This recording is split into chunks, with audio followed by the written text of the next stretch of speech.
Bonjour à tous et bienvenue sur le plateau de la grande émission. Avec nous aujourd'hui Valérie Mito, bienvenue. Bonjour. Vous êtes réalisatrice du Baiser de Marseille, un docu qui va nous replonger justement en 2012. On en parlera mieux tout à l'heure, mais c'est cette photo justement qui a fait beaucoup parler. Deux étudiantes qui s'embrassent lors d'une manifestation anti-mariage pour tous à Marseille. Donc c'était il y a 2 ans, Photochoc qui a fait le tour des médias et qui est à l'origine de ce documentaire justement, où vous vous positionnez un petit peu, où vous cherchez à fouiller le rapport de la ville et puis quelque part, est-ce qu'elle est gay-friendly ou pas? On verra ça tout à l'heure. Alors on va la remontrer cette photo, Valérie, justement, cette photo qui a fait beaucoup parler. Alors le 23 octobre 2012. Manif anti-mariage gay à Marseille, vous vous en souvenez? Comme si c'était hier. Tout le monde s'en souvient. Donc 2 étudiantes, Julia, Oriane, c'est leur prénom, s'embrassent devant les manifestantes. Alors pour la plupart, c'était des femmes médusées, donc c'est assez marrant d'ailleurs de voir les visages derrière, des bouches ouvertes. Je suis très choquée, très choquée. Oh mon Dieu. Et du coup, ça vous a donné envie, ça a été vraiment le déclic, vous, cette photo, pour embrayer justement sur ce docu que vous avez fait?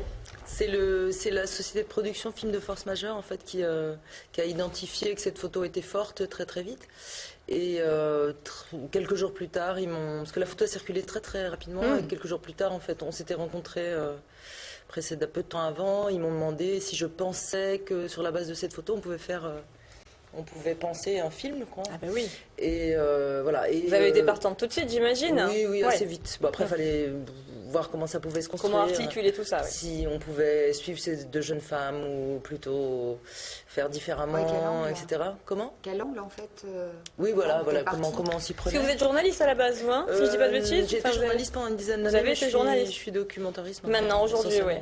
Ces jeunes filles, moi, je me demandais, est-ce qu'elles ont prémédité leurs gestes? Est-ce que c'était spontané? Est-ce qu'elles sont vraiment lesbiennes? Ou est-ce que c'était justement un geste de copine pour embêter un petit peu les manifestantes?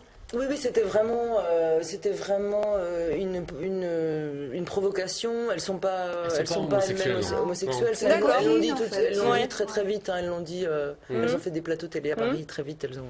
C'était pour un peu embêter non, les. Elles sont choquées, enfin faire un truc. Là, pour retrouver des amis, pour aller déjeuner entre 2 cours à la fac. Elles ne comprennent pas très bien ce qui se passe. D'ailleurs, c'est compliqué parce que comme les Antilles ont récupéré les codes visuels de tas d'associations LGBT, ben, du coup, c'est un peu complexe de comprendre ce que c'est. LGBT, c'est lesbienne, gay, bi-trans.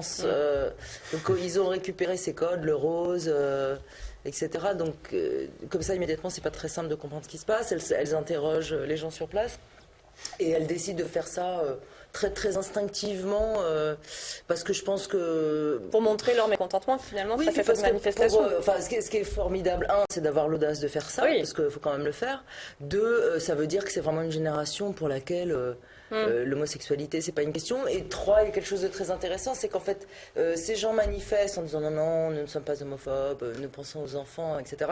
Sauf qu'ils pensent pas que refuser des droits à d'autres concitoyennes, concitoyens, c'est une forme d'homophobie, puisque la démocratie, c'est tout le monde a les mêmes droits, les minorités y compris, donc il y a un petit problème. Et donc, ce qui est super, je trouve, c'est que elles sont pas super militantes, ou elles ont une conscience politique. J'ai senti que la famille, quand même, leurs familles sont, voilà, c'est pas rien. Mais pour autant, c'est un peu flou. Mais elles arrivent là, elles sentent. C'est instinctif, en fait. Elles sentent qu'en fait, le message, il est pas clair. Mais ça leur a un peu échappé, non, après, avec cette notoriété, justement. Oui, c'est sûr. Mais je trouve qu'elles ont réagi super sainement, c'est-à-dire qu'elles ont assumé, quoi. Elles ont fait ça. Je pense qu'il y a des petits moments où peut-être elles ont trouvé que c'était un peu pesant. C'est déjà dur, en même temps, elles sont fières, elles le disent. Elles avaient quel âge, là, à l'époque, en 2012? Je crois qu'elles avaient 18 et 20. 18, Il vous a fallu tout ce temps aujourd'hui pour nous présenter votre documentaire. Eh bien, on va regarder un extrait, non, avant de continuer à en parler, justement. On travaille sérieusement. Allez. On ne fait pas les choses à la légère. On regarde un petit extrait, ça s'appelle Le Baiser de Marseille, justement. La famille, c'est sacré. La famille, c'est sacré. À Marseille, le 23 octobre 2012, Leur Baiser est devenu l'emblème d'une génération qui dit « Finissons-en avec les vieilles rengaines rétrogrades ». La vie est plus forte que toutes les idéologies, quoi. On aimerait que les choses soient parfaites. Voilà. J'ai un papa, une maman, les enfants, etc. Mais c'est pas la vie, ça. Les effets de ces manifestations et de ce déferlement de haine complètement libéré, ça, on n'a pas fini d'en payer le prix.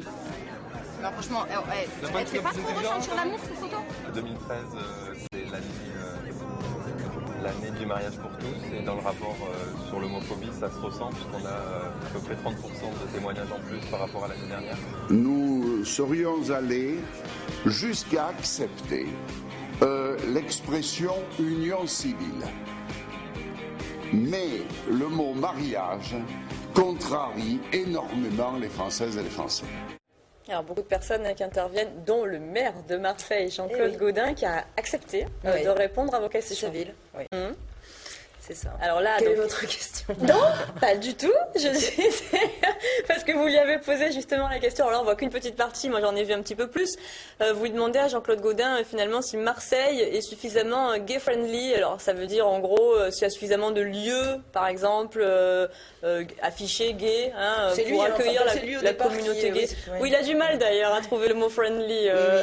C'est assez drôle, d'ailleurs. Effectivement. C'est assez drôle. Fringla. Donc, du coup, la réponse, c'est quoi, selon lui? Est-ce que Marseille est assez ouverte d'esprit, en gros? Voilà, en fait c'est moi qui lui disais que Marseille était assez mal placée dans les charts des classements des villes gay-friendly, et en fait il se défend et il me dit ben non, je comprends pas, pourtant nous avons quelques boîtes. Oui, c'est vrai. Voilà, je le reprends en fait. Le ferry-boîte. Quelques discothèques, mais c'est bon, ces réponses sont quand même un petit peu alambiquées. Il dit quelques boîtes où se rendent des gens qui ne sont pas opposés à l'homosexualité. C'est vaste, ça. Ouais. Donc voilà, donc non, lui il trouve que ça va. Par ailleurs, au-delà de son témoignage là, c'est quand même Marseille la seule ville importante en France qui pour l'instant n'a pas de centre gay et lesbien, donc ça n'existe pas. Dans toutes les villes de France, il y a un centre qui permet à des gens qui sont maltraités, en panique, en questionnement, de se rendre. Il y a des permanences. Est-ce qu'il pense y remédier? Vous lui avez demandé? Il semble. Alors je vais pas. Il semble que dans son programme nouveau, il est prévu de faire ça. Ah. J'ai pas entendu parler d'avancement sur le sujet, mais il semblerait qu'il ait dit qu'il allait le faire. Vous lui avez offert la photo, tout comme à Marie-Arlette Carlotti, alors qui, elle, félicite ouvertement les jeunes filles, qui leur explique que justement, elle trouve qu'elles ont eu un acte assez citoyen, finalement, et qu'elles ont eu beaucoup de courage de faire ça. Ouais. lui, il sourit au départ quand vous lui offrez. Vous pensez qu'il l'a affiché dans son bureau? Non, je pense pas. Il est un peu gêné. Marie-Arlette Carlotti a dit qu'elle allait l'afficher dans son bureau parisien à l'époque. Bon. Je pense qu'elle l'a fait. Du coup, elle soutient l'action de ces jeunes. Non seulement elle soutient, mais en plus elle est très légitime. Ça permet de faire avancer les choses comme elle le dit. Elle a fait beaucoup de travail au niveau européen sur le sujet, donc. À ce niveau-là. Alors l'autre personne qu'on voit justement dans l'extrait qu'on a vu de votre documentaire parle à un moment donné de chiffres et donc il annonce qu'une agression a lieu tous les 3 jours. En 2013, des violences physiques notamment. C'est un constat qui est assez lourd. Très lourd aujourd'hui. Ouais. Donc ça permet ça aussi, ce documentaire, c'est-à-dire d'alerter un petit peu finalement l'opinion publique sur ce que peuvent subir aujourd'hui vous l'avez dit tout à l'heure, LGBT, donc aussi bien les lesbiennes que les gays, que les bi, que les trans, enfin toute la communauté. Bien bûcher le sujet. Non, parce que j'avais déjà parlé d'un festival qui est LGBT, donc je m'en souviens très bien, parce que j'ai de la mémoire dessus. Ouais. C'est resté en tête. Ouais, c'est ça, mais moi je m'en souviens. Donc du coup, oui, c'est ça aussi. En gros, alerter les gens et dire que finalement, tout le monde est pareil, il n'y a pas de tare particulière et qu'il faut accepter les gens tels qu'ils sont aujourd'hui, sans pointer du doigt. C'est ça, c'est surtout qu'en fait là il y a une homophobie qui s'est libérée. On savait bien qu'il y avait encore de l'homophobie en France. Comme du racisme ou comme de l'antisémitisme. Voilà. C'est vrai qu'il y a des choses qui sont enfouies, cachées chez les gens. Ce que disent les gens de SOS Homophobie, et c'est très juste, c'est que quand vous êtes confronté à du racisme lié à la couleur de votre peau, je sais pas quoi, ou à une discrimination parce que vous êtes croyant, telle ou telle religion. Quand vous rentrez chez vous, il y a des gens qui vous soutiennent, il y a des gens qui disent non mais ça va, on est ensemble, etc.